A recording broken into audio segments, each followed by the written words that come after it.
There stands a mansion at 201 Johnson Street, New Bern, North Carolina, that does not belong among the modest colonial homes surrounding it. It rises from the street like a displaced fortress, red brick and Renaissance cornices, built for generals and merchants who commanded trade routes when cotton was king. Later, it became the throne room for a man who had everything modern capitalism could buy, except the one thing that mattered most: immunity from his own hubris. This is the story of that house, and more importantly, the man who bought it to prove he had conquered his father's ghost. Not the sanitized corporate mythology you find in PepsiCo's heritage materials, but the deeper, uglier truth of how a pharmacist from nowhere built an empire worth hundreds of millions only to die broke, standing behind the counter of someone else's drugstore, watching strangers profit from the name he invented. The mansion still stands. Walk past it today and you will see preservation plaques, historical designation markers, the kind of official validation that makes tourists stop and photograph brick walls. But the building's true story is not written on bronze plates. It is buried in bankruptcy ledgers, mortgage default notices, and the psychological architecture of American ambition itself. This house witnessed one of the most spectacular financial collapses in early 20th century business history. And the man responsible was not a con artist or a fool. He was a visionary who made one miscalculation about a commodity most people never think about: sugar. White crystals that dissolved his fortune as efficiently as they dissolved in carbonated water. If you appreciate investigations into the invisible machinery of economic disaster, the gap between what we build and what we can actually keep, and the cold mathematics that governs every dream of permanence, please like this video and subscribe. Your support allows these detailed excavations of forgotten ruin. Now let us enter the house on Johnson Street and trace the blueprint of catastrophe, room by room, decision by decision, until we understand exactly how a man wins everything and loses it in the time it takes for a price quote to travel down a telegraph wire. 1. The wound that shapes everything. To understand why Caleb Davis Bradham bought a mansion designed for Confederate officers, why he risked his company on sugar futures, why he could not simply walk away when markets turned against him, you must first understand the formative trauma of his life, the moment that carved a hole in his psychology which no amount of success could ever fill. 1891. Caleb Bradham is 24 years old, studying at the University of Maryland School of Medicine. This is not a casual academic pursuit. For a young man from the post-Reconstruction South, medical school represents the summit of respectable achievement. Doctors occupy a social tier that tradesmen and shopkeepers can never reach. The white coat is armor against class prejudice. A medical degree is a passport to the upper rooms of Southern society, the parlors where old families still dictate who matters and who does not. Bradham is close. He can see the finish line. Then a letter arrives from North Carolina. His father, George Washington Bradham, has declared bankruptcy. The family business, whatever capital existed to fund Caleb's education, has evaporated. The specifics of George's failure are lost to history, but the mechanics are universal. A bad debt, a failed investment, a partner who disappeared with the cash. The precise cause matters less than the consequence. There is no more money. Caleb must withdraw from medical school immediately. Think about what this means psychologically. Bradham did not fail. He did not lack intelligence or discipline. External forces, decisions made by others, variables beyond his control, destroyed his future. This is the defining injury. He will spend the rest of his life trying to ensure that he never again loses something valuable because of factors outside his grasp. This is the paradox that will kill him. The attempt to control the uncontrollable. Bradham returns to New Bern, not as Dr. Bradham, as nothing. A failed medical student is worse than someone who never tried. It is public evidence of interrupted ascent. He takes a job teaching school, then finds work at a local pharmacy. The professional downgrade is humiliating. Instead of cutting into human flesh to save lives, he is measuring out laudanum and wrapping cough drops. Instead of commanding respect, he is taking orders.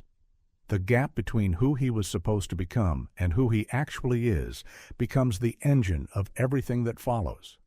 This is not melodrama. This is how ambition works.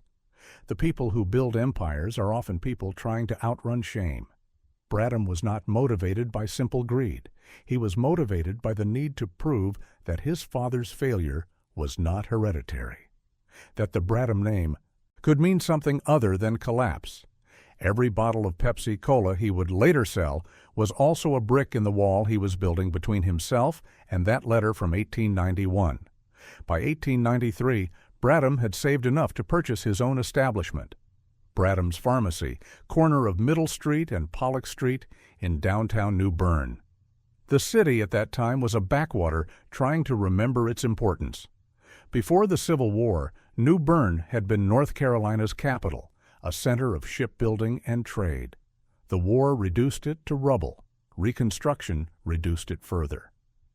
By the 1890s, it was a town of faded mansions and failing merchants, full of people pretending yesterday's status still mattered. Bradham's Pharmacy became something different from the typical drugstore. It was a social hub. He installed a soda fountain, the technological marvel of the era. Carbonated water was still exotic enough to attract customers for the experience itself. People came not just to buy medicine, but to sit, to talk, to watch Bradham mix syrups and extracts into fizzing glasses. He understood something fundamental about retail.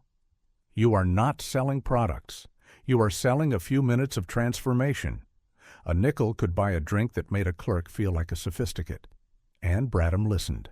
This is crucial. He paid attention to complaints.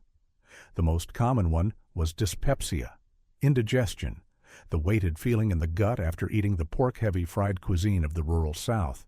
People wanted relief. The failed medical student in Bradham recognized an opportunity. If he could not heal with a scalpel, could heal with chemistry. He began experimenting. His background in medicine, incomplete though it was, gave him an edge over competitors who simply mixed sugar and flavorings. Bradham studied digestion. He researched enzymes. The result was a formula that included pepsin, a digestive enzyme derived from hog stomach lining, combined with kola nut extract for caffeine, vanilla, and other oils. The drink was designed to be medicinal first, refreshing second. He called it Brad's Drink. The year was 1893.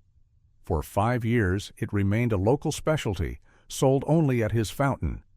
But Bradham was watching. He saw how customers responded. He noted which flavors sold better, which times of day saw the most traffic. He was not just a pharmacist. He was an analyst, and he understood that a provincial name would keep him provincial forever. August 28, 1898. Bradham filed paperwork to rename the beverage. The new name was strategic, almost scientific in its construction. Pepsi-Cola, Pepsi from pepsin, the enzyme. Cola from the kola nut. The name itself was a claim. This was not candy. This was functional nutrition. The slogan he developed was equally calculated. Exhilarates, invigorates, aids digestion. Notice the language. Not tastes good, not refreshing. Those were subjective. Bradham promised measurable physical benefits. This was pharmacy masquerading as pleasure. The price point was 5 cents per glass. This was the genius of it. 5 cents was the psychological threshold of impulse spending.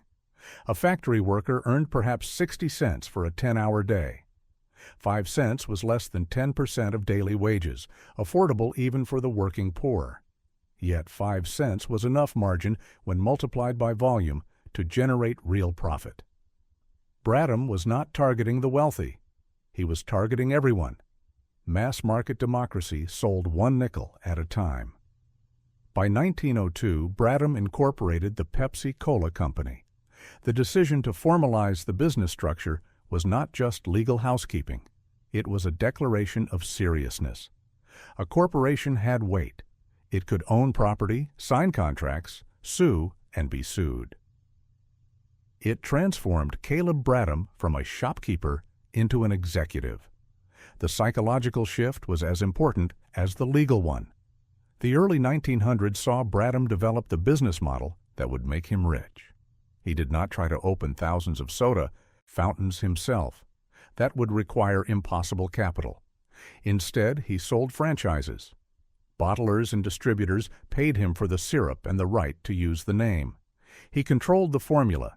They handled logistics. This was leverage. Bradham's product was not really soda. His product was a brand, a trademark, an idea that he could reproduce infinitely without corresponding increases in his own labor or risk. By 1904, he was selling nearly 8,000 gallons of syrup annually. By 1907, the number had climbed past 35,000 gallons. The distribution network spread through North and South Carolina, into Virginia, into Georgia. Bradham designed the logo himself, an elaborate script that looked official, almost pharmaceutical. The bottle design was equally deliberate. Clear glass so customers could see purity. Embossed lettering so it could not be easily counterfeited. Every detail was about control and authenticity. Money arrived. Real money? Not the small town pharmacist's income his father had lost, but industrial-scale wealth. Bradham joined the Masons. He became a board member of People's Bank. He was commissioned as a lieutenant in the North Carolina Naval Reserve, eventually rising to lieutenant commander. The uniform photographs from this period show a man transformed. Ramrod posture, tailored wool, insignia polished to a mirror shine. This was not the failed medical student. This was a man who had rewritten his own destiny through will and formula. But underneath the confidence, the original wound remained. Bradham never forgot that external collapse could come without warning. He craved control. He wanted vertical integration. He distrusted suppliers. In his mind, true security meant owning every link in the production chain, raw materials to finished product. This philosophy would later become his suicide note. For now, though, in the first decade of the 20th century, Caleb Bradham appeared invincible. He had done what his father could not. He had built something, and he was about to make the move that would transform him from successful businessman into local aristocracy. He was going to buy the house of a general. 2. The marriage of strategy and the purchase of history. January 1st, 1901.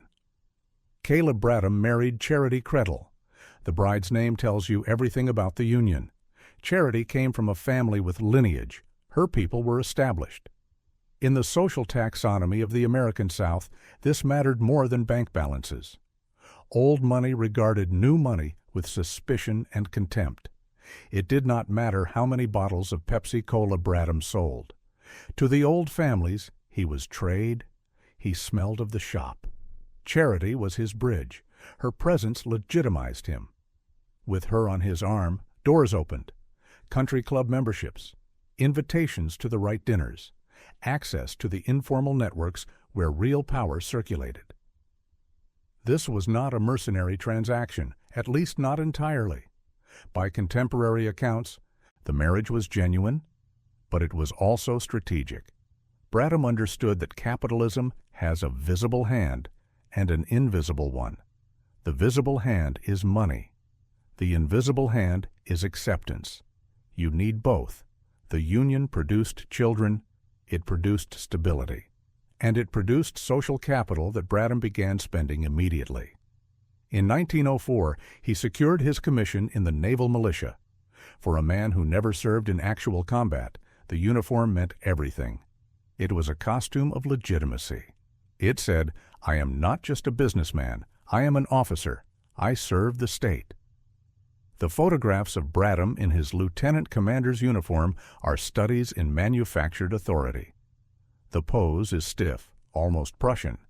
The message is clear. Take me seriously. By 1908, Bradham was ready for his next acquisition. Not another bottling plant, not expanded distribution. He needed a monument. The object of his desire stood at the corner of Johnson Street and East Front Street, house number 201, the Slover Mansion. This was not just real estate. This was weaponized architecture. The house had been constructed in the mid-1800s by Charles Slover, a prominent merchant and landowner. It was built in the Renaissance Revival style, a mode of building that communicated permanence. Brick walls half a meter thick, heavy cornices, tall windows with cast-iron grills that looked simultaneously decorative and defensive. The building occupied a position of visual dominance in the city. It was not tucked away on a side street. It commanded a corner. From its front steps you could see the Neuse River, the commercial artery of the region. During the Civil War, the mansion had served as headquarters for Union General Ambrose Burnside during the federal occupation of New Bern. Burnside, whose extravagant facial hair gave the English language the word sideburns, had used the parlor as his command center. The floors of the house had been walked by men issuing orders that decided the fates of thousands. This history was not incidental to Bradham's interest. It was central. By purchasing the Slover Mansion, Bradham was purchasing legitimacy by association. He was saying, "I belong in the House of Generals." The deal was finalized in December 1908. The purchase price was $13,000.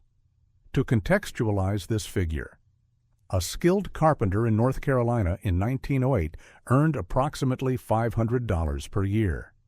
Bradham paid 26 years of a working man's salary for this house. This was not a home purchase. This was a statement of arrival. He did not rename it Bradham House. He christened it the Slover Bradham Mansion. The hyphen was everything. He appended his name to the existing history.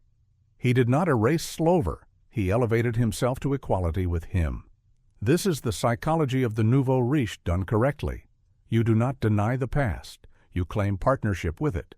The mansion itself was a fortress. Approaching it from the street, visitors faced a 3-story facade of red brick laid in Flemish bond, a pattern that was labor-intensive and expensive. The entrance was framed by a portico with heavy double doors. Crossing that threshold was psychologically significant. You were entering private space that looked public, formal space that looked institutional. This was not a house. It was headquarters. The interior was organized to reinforce hierarchy. The ground floor featured a wide central hall that functioned as a sorting mechanism. To the left, the front parlor, reserved for receiving guests of status. To the right, the dining room, site of the strategic dinner party. Straight ahead, a grand staircase that ascended to the private quarters. The layout forced visitors to be received in stages. Casual acquaintances might see only the parlor. Intimates might be invited upstairs. The architecture itself was a screening device. The parlor was decorated with the visual language of permanence. Marble fireplaces, carved wooden mantels. Heavy, velvet drapes in deep colors. The furniture was mahogany and walnut, dark woods that absorbed light and conveyed gravitas. Bradham installed electric lighting, a costly modern convenience that most homes in New Bern still lacked. Electricity was luxury. It was progress. It was a sign that Bradham was not just occupying an old building, but transforming it into something new. The dining room was the most important space in the house. This was where Bradham conducted the invisible business that never appeared in corporate ledgers. Over dinners of roasted meats and imported wines, beneath the light of a chandelier converted from gas to electric, he entertained bankers, politicians, potential investors. The dining table sat 12 comfortably. This was deliberate. 12 was the number of apostles, the number of jurors, the number of a governing council. It was a number that suggested seriousness without ostentation. Charity presided over these dinners with the skill expected of a woman of her background. She understood that her role was to make guests comfortable, to facilitate conversation, to be decorative and competent simultaneously. The Southern ideal of womanhood in this era was complex. Women of the upper class were expected to be highly educated, yet domestically focused, socially adept, yet personally modest. Charity performed this role flawlessly. She was an asset in the same way the house itself was an asset. She signaled that Bradham had access to the codes of the elite. On the second floor, the private quarters revealed a different side of the mansion. The master bedroom was large, but not ostentatious. Bradham's private office, however, was a room of intense concentration. This was his war room. The walls were lined with shelves holding ledgers and correspondence. A large desk faced windows overlooking Johnson Street. From this vantage, Bradham could observe the city while remaining unseen. The metaphor was perfect. He was above the street but still watching it. He had climbed the ladder but had not forgotten the ground. It was in this office that Bradham made the decisions that would define the next phase of his career. He was no longer building just a beverage company. He was building a business empire. He acquired stock in multiple ventures. He sat on the board of directors of People's Bank. He invested in real estate. He diversified, or so he thought, spreading risk across multiple assets. This was rational wealth management by the standards of the time. But it also spread his attention. He was no longer focused exclusively on Pepsi-Cola. He was playing a larger game. The house required a staff. At minimum, a cook, a maid, a groundskeeper. These employees were almost certainly African American, working for wages that seem obscene by modern standards. Perhaps $5 per week for a maid, $10 for a skilled cook. The racial dynamics of the household were typical of the era and the region. The Bradhams lived in a mansion, staffed by people who entered through the back door and lived in quarters that were small, unheated, and separate. This was the unexamined structure of Southern prosperity. Wealth rested on a foundation of exploited labor that was so normalized as to be invisible to those who benefited from it. Bradham's children grew up in this environment of privilege. They attended the best schools available. They wore tailored clothes. They learned to navigate the social expectations of their class. But they also absorbed lessons about volatility. Their father talked about business at the dinner table. They heard discussions of profit margins, distribution networks, and competitor strategies. They understood, even as children, that the house and the lifestyle were not static inheritances, but the products of ongoing commercial warfare. By 1910, Caleb Bradham had achieved everything he set out to achieve. He had erased his father's failure. He had built a company known in 24 states. He had married into respectability. He owned the house of a general. From the outside, the structure appeared complete and permanent. But architecture is a lie. Buildings look solid. They are actually assemblies of thousands of individual components, any one of which can fail.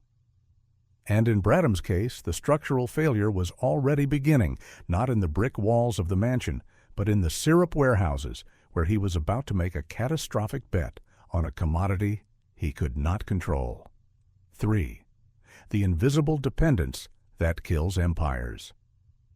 Let us talk about sugar, not as a sweetener, not as a food product, as a geopolitical weapon and an economic trap. Pepsi-Cola's formula was a carefully guarded secret. The ratios of cola nut extract to vanilla, the specific acids used to balance the flavor, the exact carbonation levels, these were proprietary. But one ingredient was not secret and could not be substituted: sucrose. Table sugar, the substance that made up more than 90% of the syrup's weight. In the first decade of the 20th century, the sugar supply chain was stable. Prices hovered around 5 cents per pound, a rate that had held relatively constant for years. This stability was not accidental. It was the product of a globally integrated market with predictable supply from Cuba, Puerto Rico, the Philippines, and Hawaii. American sugar refineries processed raw cane into the white crystals used in manufacturing. The system worked. Bradham's business model depended on this stability. His profit margin on a bottle of Pepsi-Cola was thin. A nickel retail price included the cost of glass, metal caps, syrup, labor, distribution, and retailer markup. Sugar represented the single largest variable cost. If sugar prices rose even slightly, margins evaporated. But as long as prices remained low and stable, volume could compensate. Sell enough bottles, and the pennies add up. This is where Bradham's psychological need for control became a vulnerability. He hated being dependent on sugar suppliers. He disliked the feeling that his business could be disrupted by forces beyond his reach. This anxiety was not irrational. It was learned. His entire life had been shaped by the experience of external disruption, his father's bankruptcy, his forced withdrawal from medical school. The lesson he internalized was that survival required controlling inputs. Around 1910, Bradham began considering vertical integration. If he could own sugar production, or at least secure long-term contracts at fixed prices, he could insulate Pepsi-Cola from market shocks. This was sound strategy. Many successful industrialists of the era, Rockefeller in oil, Carnegie in steel, pursued vertical integration ruthlessly. Control the supply chain, and you control your destiny. But there was a problem. Sugar production required land, refining facilities, transportation infrastructure, and access to tropical climates. Bradham did not have the capital to buy plantations in Cuba. He did not have the expertise to run agricultural operations. What he could do was speculate. He could buy futures contracts. He could lock in prices for delivery months or years in advance. This was a common practice. Futures markets existed precisely to allow manufacturers to hedge against price volatility. Bradham began purchasing sugar futures. Initially, this was prudent. Locking in prices at 5 cents per pound guaranteed stable margins. But hedging and speculation are different animals. Hedging is insurance. Speculation is gambling. And as Bradham became more confident, the line between the two blurred. By 1914, the world changed. The assassination of Archduke Franz Ferdinand in Sarajevo triggered a cascade of declarations of war. Europe descended into the largest military conflict in human history. The United States remained neutral initially, but the war disrupted global trade immediately. Shipping routes became dangerous. Agricultural production in Europe collapsed as men left fields for trenches. Demand for American agricultural exports, including sugar, surged. Bradham watched prices begin to climb. 5 cents per pound became 6, then 7. The increase was gradual enough that it did not immediately threaten profitability. His existing contracts protected him. But the trend was clear. A global supply shock was underway. April 6, 1917. The United States entered World War I. Overnight, the government assumed control over critical industries. The Food and Fuel Control Act, signed into law in August 1917, gave the federal government authority to regulate food prices, including sugar. The United States Food Administration, led by Herbert Hoover, imposed rationing. Sugar was diverted to military use. Civilian access was restricted. For Bradham, this was both disaster and opportunity. Disaster because production was constrained. He could not manufacture Pepsi-Cola without sugar, and sugar was now allocated by government quota. Opportunity because scarcity drove up black market prices. If he had sugar, he had a competitive advantage. If he could secure large reserves, he could outlast competitors who depended on spot market purchases. This is where Bradham's psychology betrayed him. He should have reduced production. He should have preserved capital. He should have accepted that the war was an uncontrollable external force and waited it out. But that was not in his nature. Waiting felt like surrender. Reducing production felt like admitting defeat. He had spent his entire life fighting to ensure that external forces could not destroy him. He was not going to let a war in Europe take away what he had built. He began buying, not cautiously, not as hedging. He bought aggressively. He bought futures contracts for delivery in 1919, 1920, and beyond. He bought at inflated war prices, 15 cents per pound, 18 cents, 20 cents. The contracts were legally binding obligations. He was committing to purchase specific quantities at specific prices at specific future dates. If the price fell, he would be locked into paying above market rates. But Bradham did not believe the price would fall. He had convinced himself of a narrative. The narrative was that the war had permanently disrupted global agriculture, that sugar production would take years to recover, that prices would remain elevated indefinitely. This was not an insane belief. Many analysts shared it. The war had destroyed infrastructure across Europe. Plantations in the Caribbean were struggling with labor shortages. The recovery timeline was genuinely uncertain. But Bradham made the classic error of extrapolating the present into the indefinite future. He assumed that because prices were rising today, they would keep rising tomorrow. This is human nature. We are pattern recognition machines. We see a trend and we project it forward. This cognitive bias has destroyed more fortunes than dishonesty ever has. By 1918, the war was ending.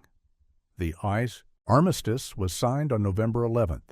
The global economy began the chaotic process of demobilization. Soldiers returned to farms. Shipping lanes reopened. Sugar plantations in Cuba ramped up production. The supply shock that had driven prices upward began to reverse. But Bradham was already committed. He had signed contracts. He had obligations. And in early 1920, something unexpected happened. The price of sugar did not fall. It spiked. The post-war sugar spike of 1920 was driven by speculation, hoarding, and panic. Refineries, manufacturers, and middlemen all rushed to secure supplies simultaneously. Demand exceeded supply. Prices went vertical. By May 1920, sugar was trading at 26 cents per pound, more than 5 times the pre-war price. This was a bubble. Everyone knew it was a bubble. But bubbles are only obvious in hindsight. In the moment, they feel like the new normal. Bradham looked at 26-cent sugar and made a decision that would destroy him. He doubled down. He bought more. He liquidated other investments to raise cash for additional futures contracts. He borrowed money, using company assets and personal property as collateral. He was certain, absolutely certain, that prices would go higher. 30 cents, 40 cents, maybe 50. The shortage was real. The math made sense. He was not alone in this belief. Hundreds of other manufacturers made the same miscalculation, but Bradham went further than most. He bought not just for immediate needs, but for years of projected future demand. He was trying to corner enough supply to run Pepsi-Cola at full capacity, regardless of market conditions. He was trying to achieve total independence from the sugar market. He was trying to control the uncontrollable. This is the psychological core of his tragedy. The trauma of his father's bankruptcy had taught him that external forces are dangerous, that you must own everything to be safe. But the truth is the opposite. The more you own, the more risk you concentrate. Hedging is about spreading risk. Bradham was consolidating it. By summer 1920, his warehouses were full. Thousands of pounds of sugar purchased at 20, 22, 24 cents per pound. On paper, he had secured the future. In reality, he had built a bomb. All that was needed was a spark. The spark was a harvest. Cuba, the largest sugar exporter to the United States, reported a record crop. Production exceeded all forecasts. At the same time, demand began to soften.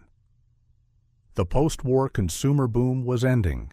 People had less disposable income for luxuries like soda. The equilibrium shifted. September 1920. The sugar price broke, not a gentle decline. A collapse. 26 cents became 20 cents overnight, then 15, then 10. By December 1920, sugar was trading at under 3 cents per pound. The commodity Bradham had purchased for an average of 22 cents per pound was now worth pennies. The mathematics of ruin are simple. Bradham had committed millions of dollars to contracts that obligated him to purchase sugar at prices 10 times the current market rate. He could not cancel the contracts. They were legal obligations. He could try to resell the sugar he had already taken delivery of, but who would buy it at his cost when they could buy fresh supply for a fraction of the price? He was trapped. Every pound of sugar sitting in his warehouses represented a loss. Every contract coming due represented more debt. He tried to restructure. He went to banks. He begged for extensions. He offered equity in the company. But lenders are not charities. They looked at his balance sheet and saw an asset, sugar, listed at historical cost that was worth only 10% of that figure on the open market. His liabilities far exceeded his assets. He was insolvent. By 1921, the Pepsi-Cola company was in free fall. Production continued, but every bottle sold lost money. The economics were inverted. The more he produced, the poorer he became. His diversified investments, the stocks and real estate he had accumulated, were also collapsing. The post-war recession was hitting everything. There was no lifeline. Bradham's final desperate move was to pledge the company itself. He signed over control to creditors in exchange for short-term liquidity. This bought him months, not years. The creditors were not interested in running a soda company. They wanted to liquidate assets and recover whatever they could. Bradham had lost control of the very thing he had built to prove he could never lose control. The psychological devastation must have been total. Every fear that had driven him since 1891 was now realized. He had been destroyed by external forces. Sugar prices were not his fault. The war was not his fault. The Cuban harvest was not his fault. But the decision to bet everything on one commodity, that was entirely his fault. He had tried to eliminate risk and instead had maximized it. The mansion on Johnson Street, the symbol of his conquest over his father's failure, now looked down on him as he confronted the identical fate. 4. The auction block and the death of a name, May 31st, 1923. Craven County Courthouse, New Bern, North Carolina. The gavel fell at 10 a.m. The Pepsi-Cola Company, its assets, trademarks, formulas, equipment, inventory, receivables, and goodwill were sold at auction. The buyer was Craven Holding Corporation, a group of local investors hoping to salvage something from the wreckage. The purchase price was $30,000. $30,000. Let that figure settle. Adjusted for inflation, approximately $525,000 in 2025 currency. For a brand that within 20 years would be worth tens of millions and today is worth over $160 billion. This was not a sale. This was theft made legal by desperation. Caleb Bradham was not the buyer. He could not afford to buy back his own creation. He watched as his life's work was transferred to others.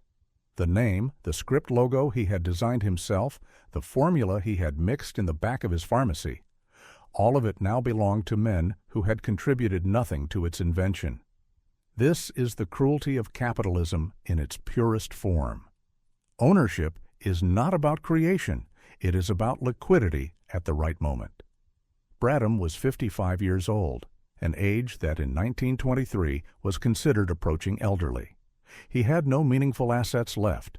The mansion on Johnson Street remained in family hands, likely through legal mechanisms that protected it from corporate creditors, perhaps titled in charity's name. But maintaining a house of that size required cash. Cash he did not have. What does a man do after losing everything? Most bankrupted tycoons of this era disappeared. Some committed suicide, others fled to Europe or simply drank themselves into obscurity. But Bradham did something more difficult. He went back to work, not as an executive, not as a consultant. He returned to the pharmacy. Bradham's pharmacy still existed, separate from the Pepsi-Cola Company. He put on the white coat. He stood behind the counter. He dispensed pills and powders to the same people who had watched him build an empire and then watched him lose it. The psychological resilience required for this act is staggering. New Bern was a small city. Everyone knew everyone. There was no anonymity. Every customer who walked into the pharmacy knew they were being served by the man who used to sit on the bank board. Every transaction was a quiet humiliation. But Bradham showed up. Day after day, he measured prescriptions. He made change. He smiled. This was not defeat. This was something more complex. It was acceptance. Bradham could not control the sugar market. He could not reverse bankruptcy. But he could control his response. He could refuse to disappear. He could refuse to let shame erase him. This is a different kind of strength than the kind required to build a company. It is the strength of endurance. The mansion took on a new meaning during these years. It was no longer a symbol of triumph. It became a burden and a shelter simultaneously. The rooms that had hosted senators and bankers now witnessed a much quieter life. Dinners were simpler. Maintenance was deferred. Parts of the house were closed off in winter to save on heating costs. The building aged along with its owner. Charity Creedle Bradham's role during this period cannot be overstated. She did not leave him. Divorce was technically possible, but socially catastrophic in 1920s North Carolina, especially for a woman of her class. But more than social obligation kept her there. Contemporary accounts suggest the marriage endured because it was genuine. She had not married Bradham solely for his money. She had married him when he was rising, and she stayed with him when he fell. This kind of loyalty is rare in any era. It is rarer still when the loyalty is tested by public humiliation. The children, now, young adults, faced their own reckonings. They had grown up in privilege, expecting to inherit not just money, but status. Instead, they inherited debt and a cautionary tale. Some moved away. Some stayed. But all of them lived with the knowledge that nothing is permanent. This is a useful lesson, if a painful one. Meanwhile, the brand Bradham created began its own strange journey. Craven Holding Corporation, the buyer, tried to revive the company. They failed. Pepsi-Cola went through a series of owners throughout the 1920s and early 1930s. At one point, it was offered to Coca-Cola for purchase. Coca-Cola declined. This decision would later be recognized as one of the greatest blunders in business history. But in 1928, Pepsi-Cola looked like a dying brand, not a sleeping giant. The Great Depression arrived in 1929. The economic collapse that followed was even more severe than the post-war recession that had destroyed Bradham. Banks failed. Unemployment reached 25%. People had no money for luxuries. Soda was a luxury. But paradoxically, the Depression saved Pepsi-Cola. A new owner, a businessman named Charles Guth, bought the brand in 1931 for a trivial sum. Guth made a decision that Bradham, with his focus on perceived value and respectability, probably never would have made. He slashed the price. He began selling 12-ounce bottles for a nickel, the same price Coca-Cola charged for 6 ounces. Twice the soda for the same money. This was not about quality, it was about volume. In an era when every penny mattered, Pepsi became the working man's soda. The jingle became famous. Pepsi-Cola hits the spot. 12 full ounces. That's a lot. Twice as much for a nickel, too. Pepsi-Cola is the drink for you. It was undignified. It was crass. It worked. By the mid-1930s, Pepsi-Cola was profitable again. The brand Bradham had built as a medicinal tonic for digestion was reborn as cheap refreshment for the masses. The formula was the same. The name was the same. But the positioning was inverted. Bradham had sold aspiration. Guth sold desperation. And Caleb Bradham saw none of this resurgence. He was still in New Bern, still behind the pharmacy counter, still measuring out prescriptions. He knew his brand was being resurrected. He knew other people were making money from his name. He received nothing. Not royalties, not acknowledgement, nothing. The legal structure of bankruptcy had severed his connection to the brand completely. This is the nature of intellectual property in capitalism. An idea can outlive its creator and enrich strangers. Bradham invented Pepsi-Cola, but in the eyes of the law, he was irrelevant to its future. The brand was an asset, transferable like a house or a machine. The man who mixed the first batch in 1893 had no more claim to it than a passerby on the street. On February 19, 1934, Caleb Davis Bradham died. The cause was likely heart failure, though exact medical records are sparse. He was 66 years old. The funeral was small. The obituary in the New Bern Tribune was respectful, but brief. It mentioned his role in founding Pepsi-Cola, but only in passing, as one accomplishment among others: bank board member, Masonic Lodge member, naval officer. The obituary did not mention the bankruptcy. It did not mention the comeback. It did not mention that the man was buried without fortune, despite inventing a product that would eventually become one of the most recognized brands on earth. He was buried in Cedar Grove Cemetery, a few blocks from the mansion on Johnson Street. The gravestone is simple: no grand monument, no marble angel, just a stone with his name and dates. If you visit today, you will find it weathered, modest, almost anonymous. Tourists do not come here. There is no historical marker explaining that this man created a drink consumed by billions. The mansion remained in family hands until 1973. For nearly 50 years after Bradham's death, his descendants lived in the house that had represented both his greatest triumph and his greatest miscalculation. They were custodians of a ruin that looked intact. The brick walls did not fall. The structure remained sound.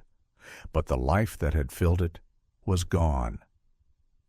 In 1973, the house was sold outside the family. It passed through various owners over the following decades. Some used it as a residence. Some converted it to offices. In 1982, it was placed on the National Register of Historic Places, an official designation that protects buildings of historical significance. The protection is architectural, not biographical. The house is preserved because of its design, not because of the story of the man who bought it. Today, the Slover Bradham Mansion stands restored. The brick has been cleaned, the woodwork repaired. The interiors, while not original, evoke the period.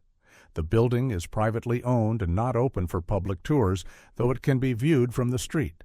Tourists occasionally stop, take photographs, and move on. Few know the full story of what happened inside. 5. What the ruin teaches. The standard narrative of Caleb Bradham's life is simple. Pharmacist invents popular drink, builds successful company, makes bad bet on sugar, loses everything. The end. This narrative is accurate, but insufficient. It treats Bradham's story as a cautionary tale about financial risk, which it is. But it is also a story about the limits of control, the psychology of trauma, and the gap between what we build and what we can keep. Bradham's foundational wound was losing his medical career due to his father's failure. This taught him that safety required control. He spent his life trying to build a system where he would never again be vulnerable to external disruption. But the attempt to eliminate vulnerability created the conditions for catastrophe. He bought sugar futures to hedge risk, but he bought so much that he transformed hedging into speculation. The protective behavior became the danger. This is not stupidity. This is psychology. Human beings are not rational economic actors. We are trauma response machines. Bradham's decision to buy sugar at 22 cents per pound was not a calculated error. It was a compulsion. He was not trying to maximize profit. He was trying to silence the voice of fear that had been screaming in his head since 1891. The sugar purchase was a ritual to ward off his father's ghost. It failed because rituals do not control reality. The second lesson is about the nature of ownership. Bradham believed he owned Pepsi-Cola. Legally, he did, until bankruptcy. But in a deeper sense, he never owned it. The brand existed in the minds of consumers, in the distribution networks. in the chemical formula that anyone could theoretically replicate. Intellectual property is phantom property. It exists only to the extent that legal systems enforce it. When Bradham went bankrupt, the law transferred ownership to creditors. The brand did not care. It continued to exist. Ownership is a story we tell, not a physical reality. This raises uncomfortable questions about legacy. Bradham wanted to build something permanent. He wanted to create a dynasty. But the thing he created outlived him in a form he did not control and would probably have despised. Pepsi-Cola, as a cheap Depression-era soda for the poor, was the opposite of what Bradham had envisioned. His medicinal tonic became a sugar water commodity. His premium brand became a discount product. Yet that transformation saved it. The brand survived precisely because it abandoned Bradham's original vision. So what did Bradham actually create? Not a company that collapsed. Not a fortune that evaporated. He created a formula. He created a name. He created a script logo. These things, abstracted from his control, became immortal. Billions of people have consumed Pepsi-Cola since his death. None of them know his name. The product consumed the producer. This is the final irony. Bradham succeeded beyond his wildest dreams, but the success belongs to strangers. The mansion on Johnson Street is a physical monument to this contradiction. The building survives. It has been restored, maintained, and preserved. It will likely stand for another century. But it is preserved as architecture, not as a memorial to Bradham. The historical designation protects the bricks, not the memory. You can stand in front of the house and feel nothing about the man who bought it, because the building has been scrubbed of personal history. It is a clean, neutral artifact. This is how capitalism treats creators. If you are useful, you are celebrated. If you fail, you are erased. Bradham was useful from 1893 to 1920. After that, he was irrelevant. The system moved on. The brand moved on. The mansion moved on. Only the gravestone remains static, and no one visits it. There is also a lesson here about class. Bradham was nouveau riche. He bought his way into the Southern aristocracy through marriage and real estate. But when he fell, the old families did not catch him. They watched. They may have felt a certain satisfaction, the way old money always feels when new money crashes. Bradham was tolerated when he was rich. He was ignored when he was not. Charity's family name protected her, but it did not protect him. He died as he started, an outsider. This is the unspoken rule of social hierarchies. Money can rent you status. It cannot buy acceptance. Acceptance is inherited or it is not granted. Bradham's tragedy was not just financial. It was social. He spent his fortune trying to prove he belonged. The mansion was proof. The naval uniform was proof. The bank board membership was proof. But when the money disappeared, so did the proof. He was left with nothing but the respect of working-class people in New Bern who remembered that he did not run away. That respect is worth something. It does not appear in balance sheets or obituaries, but it is real. The fact that Bradham returned to the pharmacy counter is more impressive than anything he did as a millionaire. Success is easy when conditions are favorable. Dignity is only tested when conditions are brutal. Bradham had dignity. That is not nothing. The final lesson is about time. Bradham thought he was building for the ages. He believed the mansion would house generations of Bradhams. He believed Pepsi-Cola would remain family-owned, passed down like a title. He was wrong. The house was sold out of the family 50 years later. The company was gone in 30 years. Nothing is permanent. Not buildings, not brands, not fortunes. Time dissolves everything. But here is the paradox. Bradham's creation, abstracted and disconnected from him, has become permanent. Pepsi-Cola is now one of the most globally recognized brands. It has survived wars, recessions, market shifts, ownership changes. It is more permanent than any of Bradham's intentions. The thing he created has a life independent of his will. This is both success and failure. He made something that outlived him, but it outlived him in a form that would have been unrecognizable and perhaps horrifying to him. So when you open a can of Pepsi today and hear that hiss of carbonation, you're hearing the echo of a decision made in a pharmacy in 1893. You're tasting a formula mixed by a man who died broke and forgotten. You are participating in a legacy that does not know its own origin. This is the ghost of Caleb Bradham, not in the mansion, not in the grave, in the product, and the product has no memory. 6. Standing outside the house. If you visit New Bern today, the city will sell you on its quaint colonial history. The Tryon Palace, the historic downtown, the riverfront. Pepsi is mentioned as a point of local pride. There is a Pepsi Museum, the birthplace of Pepsi Store, located at the corner of Middle and Pollock, where Bradham's original pharmacy stood. You can buy merchandise. You can take photographs with a replica soda fountain. The space is clean, cheerful, and corporate. It has been sanitized.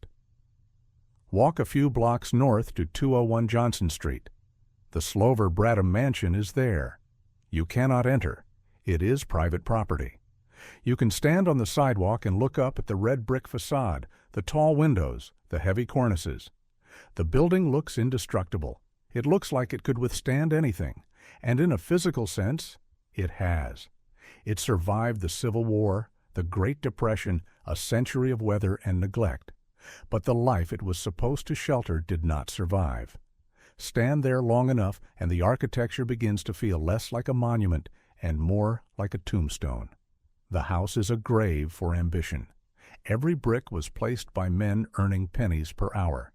Every timber was cut from forests that no longer exist. The house is an accumulation of labor, capital, and intention, all of it now divorced from its original purpose. It was supposed to prove that Caleb Bradham had conquered insecurity. It proved the opposite. No amount of bricks can protect you from markets. The mansion teaches what Bradham could not accept. Control is an illusion. You can own property, but you cannot own outcomes. You can build structures, but you cannot dictate what happens inside them. You can invent a formula, but you cannot control what it becomes. This is the lesson written in brick and mortar on Johnson Street. And perhaps this is why the story matters, not because Bradham succeeded, not because he failed, but because he tried to do the impossible. He tried to build immunity from fate. He tried to construct a life where loss was no longer possible. He failed. We all fail at this. The difference is that most of us fail quietly. Bradham failed on a scale that left physical evidence. The mansion is that evidence. It is the monument to the one thing money cannot buy: certainty. The gravestone in Cedar Grove Cemetery is simple. The mansion is grand. But they say the same thing. Caleb Davis. Bradham, 1867-1934. He was here. He built something. It did not save him. It did not last in the way he hoped. But it existed. And in some abstract, severed form, it still exists. The house stands. The brand endures.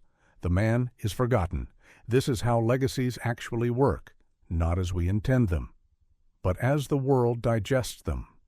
You cannot visit the past. You cannot speak to Bradham. You cannot undo his mistakes. But you can stand outside the house and feel the weight of what he tried to do. He tried to outrun his father's bankruptcy. He tried to build security so complete that no external force could touch him. He succeeded in building the structure. He failed in achieving the security. This is the human condition. We build walls. Time and markets knock them down. We die. The bricks remain. If there is a final word to be said, it is this. Caleb Bradham was not a villain. He was not a fool. He was a man shaped by trauma who made rational decisions that led to catastrophic outcomes. He invented something valuable and lost it. He lived long enough to see strangers profit from his work. He accepted humiliation and kept working. He did not quit. He did not jump out a window. He showed up at the pharmacy. He measured prescriptions. He said good morning to people who knew he had failed. That is the story, not the empire, the return to the counter, the quiet refusal to disappear, the choice to remain visible after everything collapsed. This is courage of a different kind than the courage required to start a company. It is the courage to continue after the applause stops, to live in the ruins of your own ambition and not look away. The mansion on Johnson Street is beautiful. It is solid. It is impressive. But it is not the monument. The monument is the gravestone. The monument is the man who stood behind the counter. The monument is the choice to endure. That is what remains when the sugar price collapses and the fortune evaporates and the brand is sold for pennies. What remains is how you carry yourself in the aftermath. Caleb Bradham carried himself with dignity. The house is just a house. The man is the story. And the story, finally told in full, is about what we cannot control and what we can. We cannot control markets. We cannot control time. We cannot control what happens to our creations after we are gone, but we can control whether we vanish or whether we remain. Bradham remained. That is enough. 7. The architecture of self-deception. How the mansion enabled the disaster. We need to return to the house, not to admire its cornices or count its rooms, but to understand something darker. The mansion at 201 Johnson Street was not just a symbol of Caleb Bradham's success. It was an active participant in his downfall. Architecture shapes psychology. The spaces we inhabit tell us who we are, and more dangerously, who we think we should be. Consider the spatial logic of the Slover Bradham estate. The separation of public and private zones created a dangerous mental partition in Bradham's mind. Downstairs, in the receiving rooms with their marble fireplaces and mahogany furniture, he performed the role of the invincible industrialist. Upstairs, alone in his office, he confronted the terrifying reality of commodity prices and mounting debt. But these two selves never properly communicated. The man who shook hands with senators in the parlor could not admit vulnerability to those same senators. The house demanded a performance of permanence. The financial burden of the mansion operated like a ratchet mechanism. It only turned one way. Once Bradham established a certain standard of entertaining, of staffing, of maintenance, he could not scale it back without advertising his weakness. In the ruthless social calculus of early 20th century Southern aristocracy, any reduction in household expenditure would be immediately noticed and interpreted as the beginning of decline. So he kept the servants. He kept the coal deliveries. He kept hosting dinners he could no longer afford. The house became a fixed cost that consumed capital regardless of business performance. There is a specific economic phenomenon at work here, something behavioral economists now call the sunk cost fallacy, crossed with lifestyle inflation. Bradham had invested not just $13,000 in purchasing the mansion, but hundreds of thousands more in his emotional identity as its master. To sell it, to downsize, would mean admitting that his father's bankruptcy had finally caught up with him across the decades. The house was simultaneously his greatest asset and his most dangerous liability. It could not be liquidated without destroying the social capital that made his business relationships possible. The physical isolation of the mansion also mattered. Situated at the corner overlooking the river, it stood apart from the commercial district.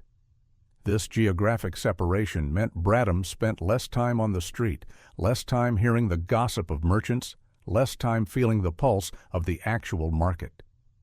He received information increasingly through formal channels: telegraph, newspaper, reports from subordinates. The mansion became a filter that screened out disconfirming evidence. When you live in a palace, it is very difficult to believe your kingdom is crumbling. 8. The sugar futures market and the mechanics of leverage. Let us examine the precise mechanism of Bradham's financial suicide because the details matter. This was not a vague miscalculation. This was a specific series of transactions that can be reconstructed from bankruptcy records and market data of the period. In early 1920, global sugar prices stood at approximately 9 cents per pound. The post-war shortage was real. European beet sugar production had been devastated by 4 years of trench warfare. Caribbean cane plantations were struggling to find shipping. Demand was exploding as soldiers returned home craving sweets after years of military rations. Every indicator suggested continued shortage. Bradham was not acting on fantasy. He was extrapolating from genuine data. But here is where his psychology betrayed him. Rather than hedging his position by purchasing sugar in tranches at different price points, spreading his risk across time, he went all in. The records suggest he committed approximately 80% of Pepsi-Cola's liquid capital to sugar purchases between March and June of 1920. More catastrophically, he used leverage. He borrowed against the company's assets, against future receivables, possibly even against the mansion itself, to multiply his buying power. When sugar hit 22 cents per pound in May, Bradham believed he had won. His warehouses held millions of pounds of a commodity that competitors desperately needed. In his mind, he had cornered a segment of the market. He imagined Coca-Cola executives calling him hat in hand, begging to purchase his surplus. This fantasy probably sustained him through the sleepless nights. The problem was that every other sugar-dependent manufacturer was thinking the same thing. The market was not suffering from physical shortage. It was suffering from hoarding-induced artificial scarcity. Then the Cuban harvest reports arrived. Record yields. The price flinched downward. 12 cents by July. Bradham told himself this was temporary. 8 cents by September. He still held, convinced the market would recover. By December, sugar traded at 2 cents per pound. The mathematics were brutal. Assume he held 3 million pounds in inventory. At peak, that represented theoretical assets of $660,000. At the crash price, it was worth $60,000. He had lost $600,000 of capital. But because he had borrowed to purchase that inventory, he did not just lose his money. He owed money. The debt remained at the original value while the collateral evaporated. The banking system of that era operated under different rules than today. There was no Federal Reserve to provide emergency liquidity. Bank failures were common. Credit, once extended, could be called in at any moment if the collateral ratio deteriorated. The moment sugar crashed, Bradham's creditors demanded immediate repayment or seizure of assets. He had no cash. The inventory was worthless. The machinery and patents of Pepsi-Cola were his only remaining assets of value. They were taken. 9. The invisible victims. What happened to the workers? Every bankruptcy has a debris field of human wreckage that extends far beyond the executive suite. We know what happened to Caleb Bradham. We know he returned to pharmacy work, retained his house through legal maneuvering, and lived another 14 years in reduced circumstances. But what of the hundreds of workers whose livelihoods depended on the Pepsi-Cola company? The bottling plants scattered across North Carolina and adjoining states were independently operated franchises. These were not corporate-owned facilities. They were family businesses that had purchased the rights to use the Bradham formula and distribute within a territory. When the company collapsed in 1923, these franchisees found themselves in limbo. Some had inventory they could not legally sell once the trademark changed hands. Some had made capital investments in specialized bottling equipment designed for Pepsi's specific bottle shape and labeling requirements. Consider a hypothetical but statistically representative case. John Mitchell, a bottler in Charlotte, had purchased his franchise in 1918 for $8,000, a sum he borrowed against his home. By 1923, he employed 6 workers in his facility. When Craven Holding Corporation acquired the brand, they renegotiated all franchise agreements. Mitchell's territory was reassigned. His 5-year contract was voided. He received no compensation. He owned equipment that was now useless and debt that remained very real. Within a year, he lost his house. 2 of his employees, unable to find work in the depressed economy of the mid-1920s, left North Carolina entirely, joining the great migration of Southern labor to northern factories. Multiply this scenario across dozens of towns. The Pepsi-Cola bankruptcy probably destroyed between 500 and 800 jobs directly, and perhaps twice that number in secondary effects. Suppliers of bottles, labels, delivery carts, and ingredients. These were not abstractions. These were families evicted, children pulled from school, men who turned to sharecropping or itinerant labor after having tasted the dignity of skilled work. The cruel irony is that Bradham genuinely cared about his workers during the growth years.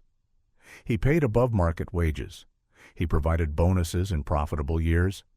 He saw himself as a paternalistic employer in the Southern tradition, responsible for his people's welfare.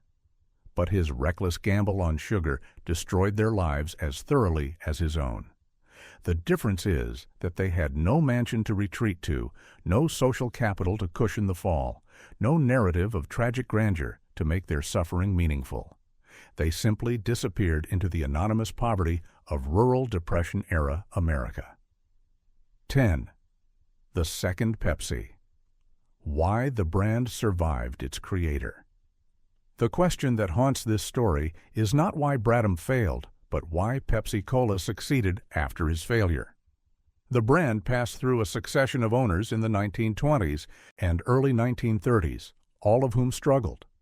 Craven Holding Corporation could not make it profitable. A subsequent buyer, Roy Megergel, declared bankruptcy in 1931. By all rational analysis, the Pepsi trademark should have died with its creator. Yet it did not. The resurrection came through a man named Charles Guth, president of Loft Inc., a candy and fountain shop chain. In 1931, Guth attempted to negotiate a discount on Coca-Cola syrup for his stores. Coca-Cola refused. Insulted, Guth purchased the bankrupt Pepsi-Cola trademark for a pittance and reformulated it in his own labs. His motivation was spite, not vision. But he stumbled onto a strategy that Bradham, with all his pharmaceutical training and business acumen, had never considered: competing on price and volume rather than parity.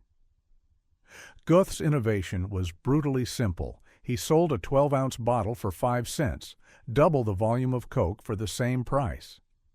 This was possible because sugar prices, having crashed in 1920, remained depressed throughout the 1930s. The very commodity that destroyed Bradham had become dirt cheap. Guth's Pepsi was not positioned as a premium product or a health tonic.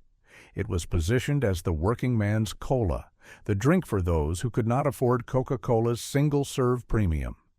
This strategy would have been psychologically impossible for Bradham.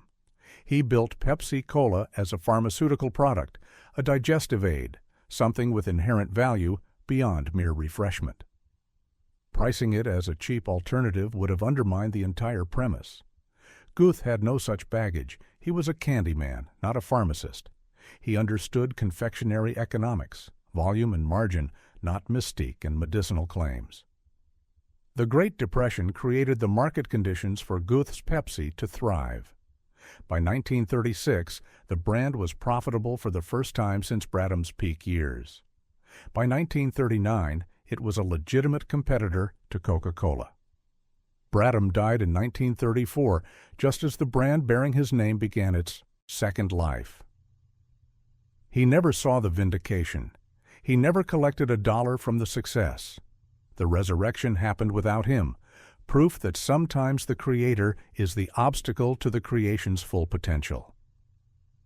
11. The myth of the self-made man and the reality of structural luck.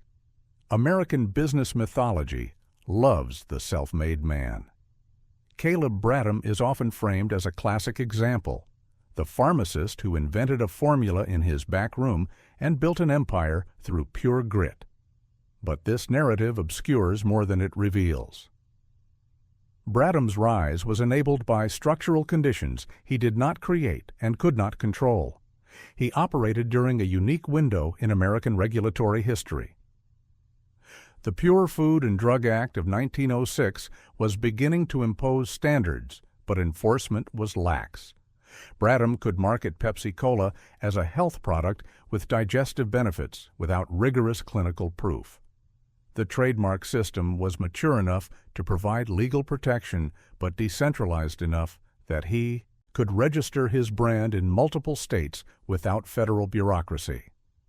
The franchise model he used was legally novel, neither fully regulated nor prohibited, allowing rapid expansion without capital-intensive factory construction. Banking in the pre-Federal Reserve South operated on personal relationships and collateral. Bradham's Masonic connections and his marriage into the Cradle family gave him access to credit that would have been denied to an outsider with identical business fundamentals. His service in the naval militia was not just patriotic theater.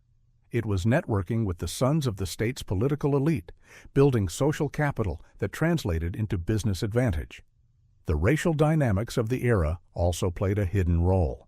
The Southern economy of the early 20th century rested on a foundation of brutally cheap black labor in agriculture and domestic service. The sugar Bradham purchased was harvested by workers in Caribbean plantations under conditions approaching slavery. The construction and maintenance of his mansion relied on black craftsmen, and servants paid a fraction of white wages. His wealth accumulation was mathematically dependent on this system of extraction, even if he personally held progressive views or treated his own employees fairly.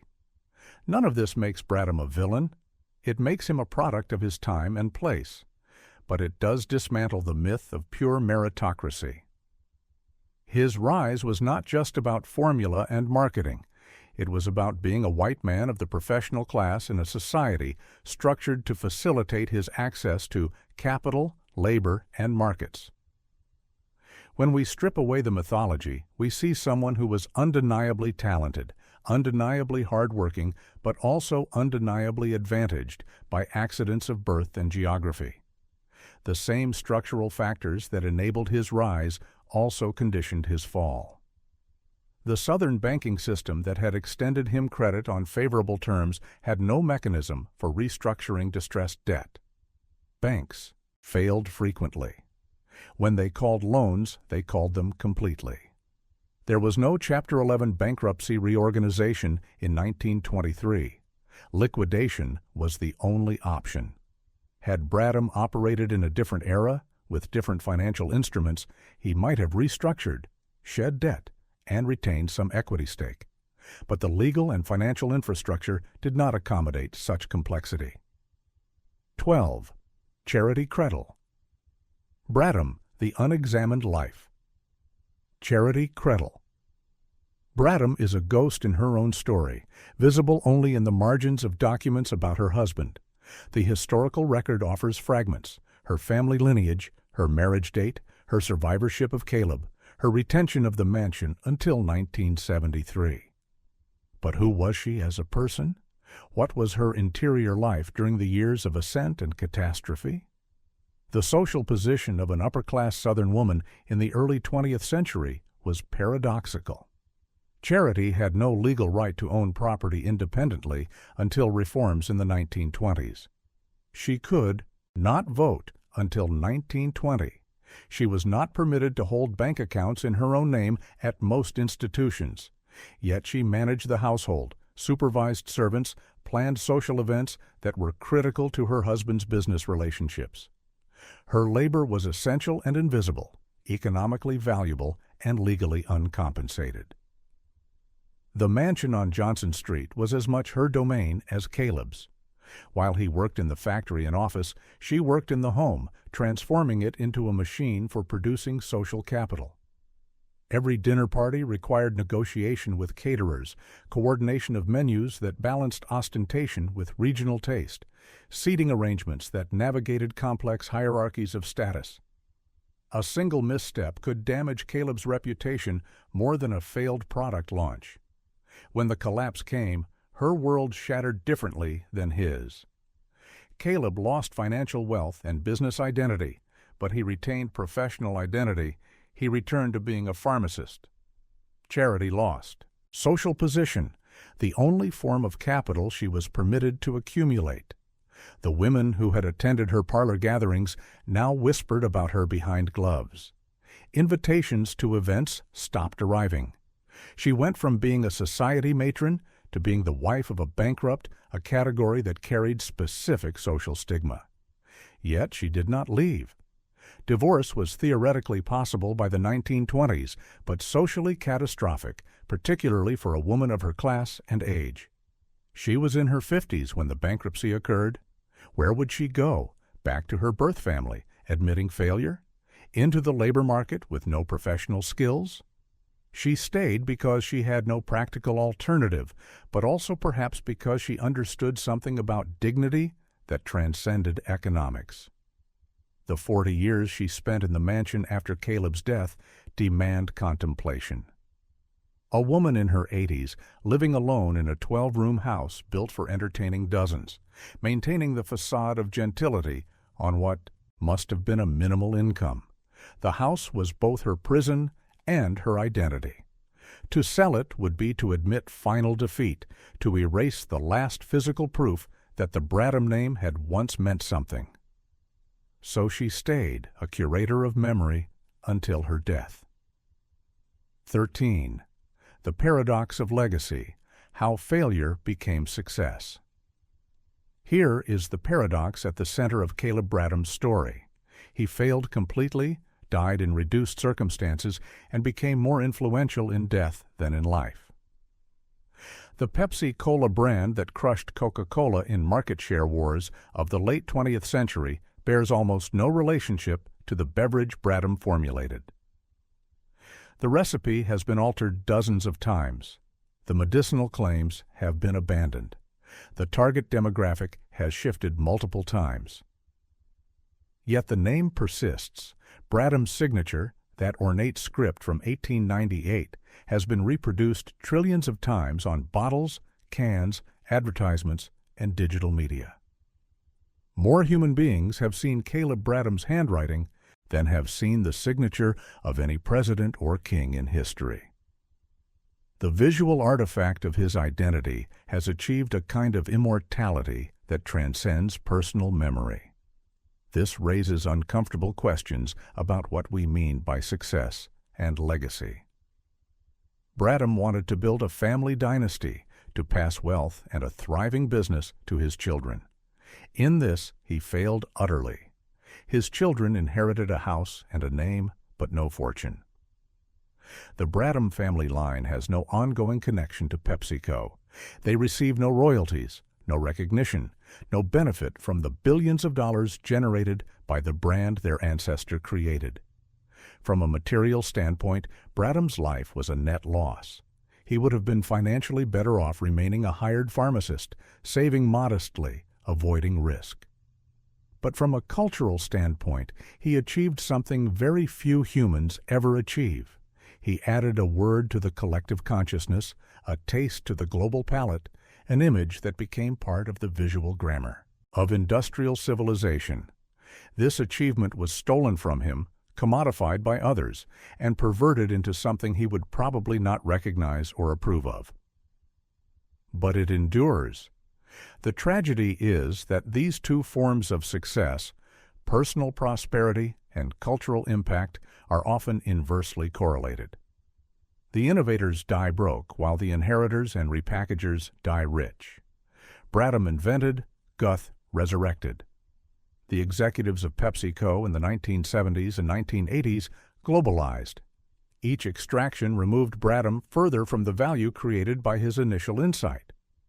By the time Pepsi became a beverage served in 200 countries, the connection to the pharmacist in New Bern was purely historical trivia. This is not injustice in any legal sense. Bradham sold the assets. He signed the bankruptcy documents.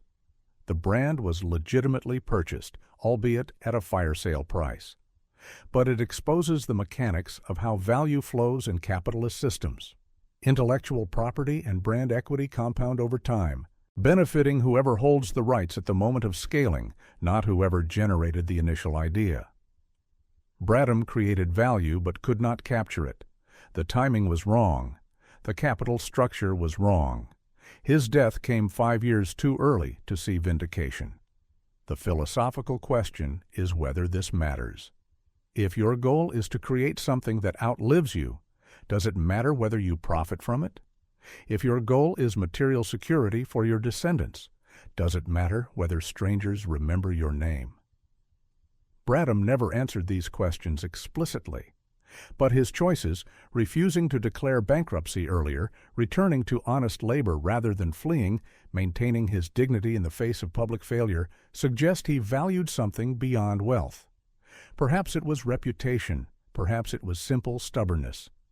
Or perhaps he understood, in a way he could not articulate, that the story was not finished, that his failure was part of a larger narrative whose ending he would not live to see. The mansion still stands. Tourists photograph it. Local historians give lectures about the Pepsi founder's grand home. But the lectures rarely mention charity, or the workers, or the franchisees who lost everything, or the Caribbean laborers who harvested the sugar that both built and destroyed the empire.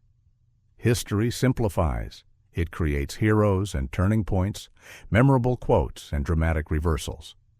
The messy human reality, the compromises, the structural advantages, the invisible labor, the gendered suffering, gets edited out. What remains is a story clean enough to teach, but complicated enough to be interesting. And perhaps that is its own kind of success.